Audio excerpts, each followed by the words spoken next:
Parlons un peu de l'ISS, the International Space Station, la station spatiale internationale. محطة الفضاء الدولية. Donc, on ne sait rien, la plupart des gens, ne connaissent à propos de ça rien du tout.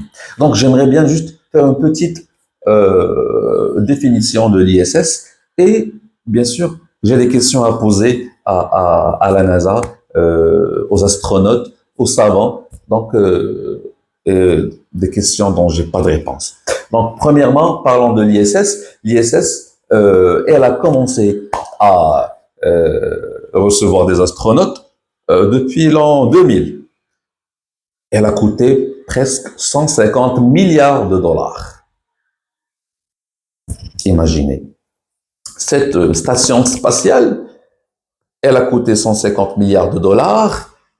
Elle a été construite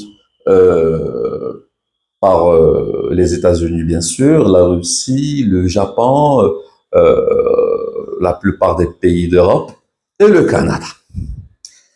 D'accord, on est d'accord. Donc, où se trouve l'ISS pour l'instant? L'ISS se trouve à hauteur ou bien à une altitude de 400 km. Exactement, si on veut la situer par rapport aux couches atmosphériques, donc elle se trouve exactement dans la couche atmosphérique, c'est le thermosphère. Et dans le thermosphère, on dit que la température varie entre 1500 et 2000 degrés Celsius, ce qui est énorme. Mais on dit que on ressent rien, on ressent pas donc 2000 degrés Celsius et on ressent pas de la chaleur du tout. Au contraire, on ressent du froid. Comment? On dit que le dioxyde absorbe les UV et les rayons X. J'arrive pas à comprendre comment ça se fait, mais bon, c'est ce qu'ils disent tout simplement. Donc, dans le thermosphère, à une altitude de 400 km. D'accord? Très bien.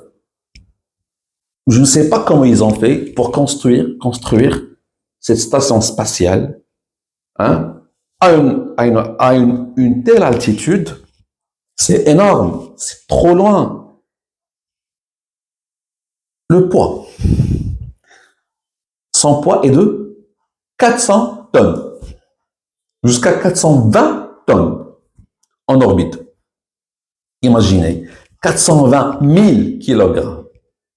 Ça veut dire un demi-million de kilogrammes. C'est énorme. Comment ils ont fait pour la construire à une telle altitude? D'accord? Donc, c'est pas ça le problème. Est-ce que vous savez à quelle vitesse l'ISS tourne autour de la Terre? Elle fait le tour de la Terre 16 fois par jour. Imaginez, à une hauteur de 400 km, elle fait le tour de la Terre 16 fois, à une vitesse de 28 000 km/h. Tout ça, c'est vraiment, vraiment, j'arrive pas à comprendre tout ça et assimiler toute cette extravagance. Donc voilà, donc c'est ça l'ISS en gros, d'accord? Pour l'instant, il y a 2 astronautes coincés dans cette ISS. Comment ils ont fait pour y arriver, premièrement? Il y a 3 mois, ils sont restés, donc ils sont partis dans une navette spatiale de Boeing qui s'appelle Starliner. Ce Starliner, comme ils font, donc normalement, ils doivent, donc le Starliner, elles doivent s'amarrer avec l'ISS. Une fois elle est à hauteur de 400 km, là, elle doit s'amarrer. La question se pose où?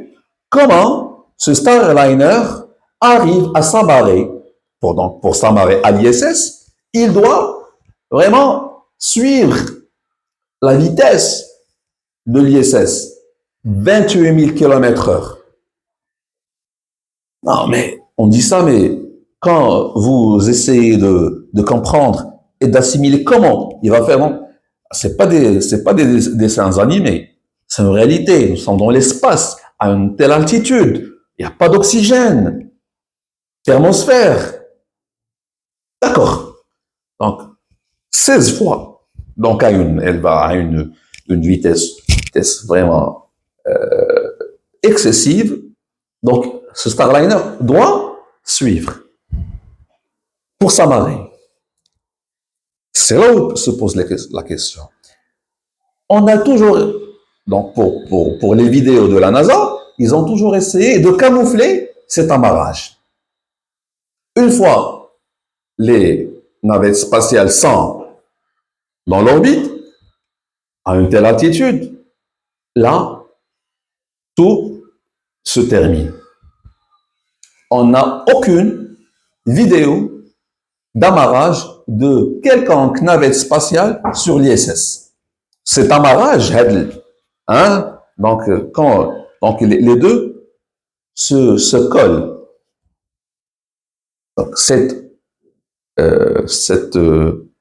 Donc cet amarrage, j'aimerais bien voir une vidéo.